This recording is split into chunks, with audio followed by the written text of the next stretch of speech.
Hey, welcome to day 11. And my wife and I were talking this morning at breakfast. I'm in a class right now. I'm finishing up my master's degree. And this particular class is called Action Research, but we're talking about corporate sustainability, right? So I know this is not going to be super exciting, but one of the things that I wanted to point out here, or something that drew my attention, is you know, we're studying big corporations, right? And if you're not aware, often the things that we wear, the shirts that we own, the shoes that we have, the chocolate that we consume, uh, we don't necessarily, as Americans, take note of where that's sourced, right? So we could say, oh, I ate this Hershey's bar and it's made in a Hershey's factory. But we don't think the next step, where does that chocolate come from? And you'd be surprised to find out, I imagine, that a good portion of the cocoa that comes into this country and is sourced through those companies like Hershey's, Mars, all these cats, are actually from child labor. So people getting paid 85 cents a week, kids to work 40, 50 hours in a cocoa field to create that candy bar that we're eating.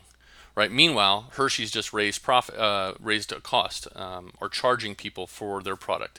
Now, they are saying that they're doing things right, that they're trying to create practices that where they say that they oftentimes can't source or don't know for sure where their chocolate is coming from, so they're trying to create certifying bodies so that their chocolate is not produced from child labor. Now, I call BS on that, mainly because in today's world of tracking things that and technology, to say that you don't know where something comes from, I just that means you don't want to know where it comes from because it's more affordable for you. And so, looking at something like that, or looking at Nike, for example, Nike's been in the news even now. So I part of this is a case study on Nike from their inception till now, and especially the big things that we see is their environmental impacts, and we see that their labor problems. They're contracting employment out of country to create their shoes. And apparel and everything else. And what we found was, there's times where we saw, like, what do you call it, like sweatshop mentalities, where they were paying usually young people under the age of work for those countries, who were working massive hours, 70, 80 hours a week, not being paid for that. A lot of labor problems. And so, as we're studying this, I'm reading about lots of committees that were formed, new directions the companies were going to take, the founders talking about how they don't want Nike's name to be, right alongside of modern day slavery, that sort of thing. And yet, kind of like what's Perfect Circle just came out with a new song called Talk Talk. And I see that a lot in these big corporations is there's a lot of talk. There's a lot of we're going to do this, or here's these points that we're going to hit, or it's really complicated in these countries that we do business in. There's a lot of this, a lot of talk. And occasionally, I won't mention a certain charity that I got involved with, but at one point it's for veterans, and there was a lot of money coming into this. The board is former congressmen and other things, and somebody goes, well, yeah, this charity helped me and my family, and I'm like, right. And so that's how they get it out there. See, we do these great things for veterans, and I'm like, yeah, but for what you bring in to what you take out, you may take in millions upon millions, and then you take a bunch of veterans out on a fishing trip, which costs you maybe $1,000. But those veterans go, see how that company helped me.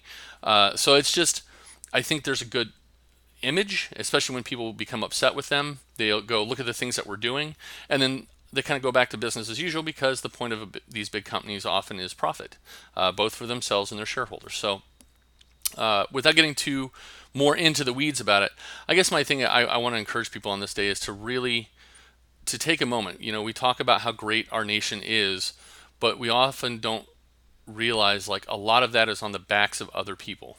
And I know that might cause some controversy, but it's like, when we look at the cars that we drive, or the shirts that we wear, or the food that we consume, and where it comes from, these are coming from countries like I just found out that we send a lot of our recyclables and to China.